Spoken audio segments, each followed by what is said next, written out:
Perkenalkan, nama saya Adam Bagusudio. Saya dari kelas 10 DPIP. Di sini saya akan memberitahu pemahaman saya tentang materi IPAS dari awal sampai akhir. Kita lanjut ke materi pertama. Jadi materi pertama ini tentang ilmu pengetahuan dan metode ilmiah. Ilmu pengetahuan ilmiah. Ilmu pengetahuan ilmiah adalah ilmu pengetahuan yang dimana itu digunakan pada metode ilmiah. Sedangkan metode ilmiah ini adalah sebuah metode yang menggunakan ilmu pengetahuan ilmiah. Jadi ya saling berhubungan. Jadi metode ilmiah ini cara ada langkah-langkahnya, yaitu pertama itu menentukan masalah, kedua menentukan hipotesis, ketiga melakukan eksperimen, keempat mengambil hasil eksperimennya, kelima menentukan kesimpulan, lalu mempublikasinya. Oke, lanjut materi kedua adalah tentang ekosistem. Jadi ekosistem ini adalah timbal balik makhluk hidupnya pada lingkungannya. Di dalam ekosistem itu ada dua komponen, yaitu komponen abiotik dan biotik. Oke, komponen abiotik ini adalah komponen yang tidak hidup. Contohnya itu ada air, udara, tanah, angin, dan lain-lain. Sedangkan komponen biotik adalah komponen yang hidup, yaitu produsen, konsumen, detektor, dan pengurai. Juga itu ada dua jenis interaksi, yaitu interaksi intraspesifik dan interaksi interspesifik.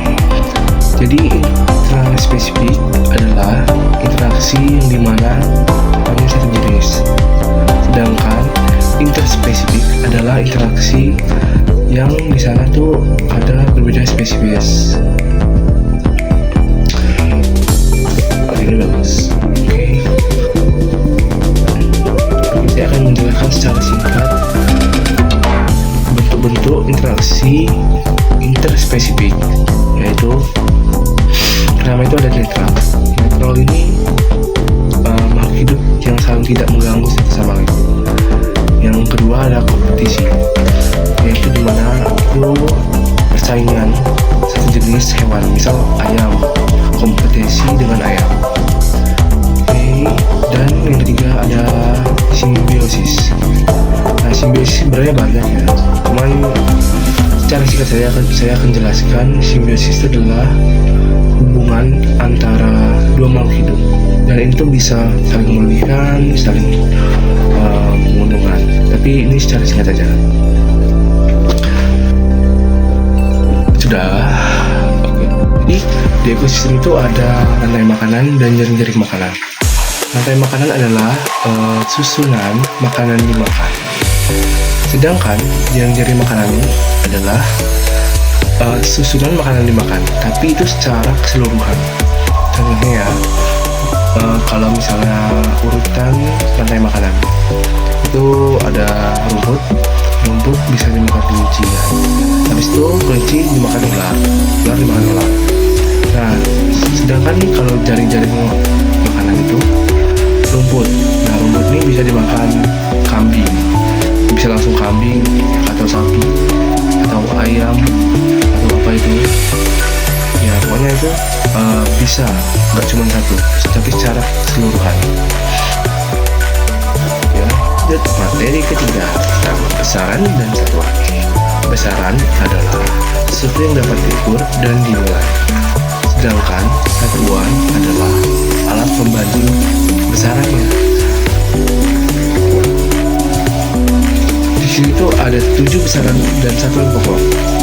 Yang pertama itu ada intensitas cahaya, satuannya itu jendela. Yang kedua itu ada jumlah zat, satuannya itu molekul. Yang ketiga itu ada kekuatan arus listrik, satuannya ampere. Yang keempat itu ada massa, satuannya kilogram.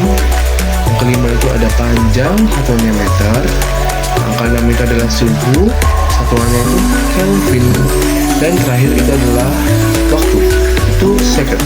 Oke, terima kasih. Keempat, yaitu tentang jangka sorong. Jangka sorong itu mempunyai dua skala, yaitu skala utama dan skala radius dengan tingkat ketelitian 0,1 tergantung sama satuan panjangnya ya. Nah, seperti itu saya tahu sedikit saja tentang jangka sorong ini. Rumusnya itu yang saya tahu tuh nilai ukur. Jadi rumus nilai ukur ini skala utama ditambah skala radius dikali tingkat ketelitian. Ke materi kelima yaitu energi potensial, energi kinetik, dan energi mekanik. Oke, sebelum itu mari kita mengenal energi terlebih dahulu. Energi itu adalah kemampuan untuk melakukan sesuatu, dan satunya itu adalah joule. Oke, jadi lanjut ke energi potensial ya. Energi potensial itu adalah energi yang dimana dihitung dari posisinya, dari ketinggian. Rumus energi potensial itu adalah M kali C kali H. Nah, M itu adalah massa, G ini adalah gravitasi bumi, dan H ini adalah ketinggiannya. Lalu kedua yaitu energi kinetik. Energi kinetik itu adalah energi yang dimiliki benda yang bergerak. Rumusnya itu adalah setengah kali M kali V kuadrat. Nah, M ini massa sama seperti tadi, V kuadrat ini adalah percepatan meter per second. Terakhir itu adalah energi mekanik. Energi mekanik ini adalah perpaduan dari energi potensial dan energi kinetik. Rumusnya itu adalah simple, energi potensial ditambah energi mekanik. Sudah itu saja. Terima kasih. Mungkin itu bisa saya jelaskan semua pemahaman saya. Nah, meskipun tadi baca-baca dulu sebelum menjelaskan untuk mengingat kembali semua materinya. Jika ada salah, mohon dimaafkan. Oke, terima kasih.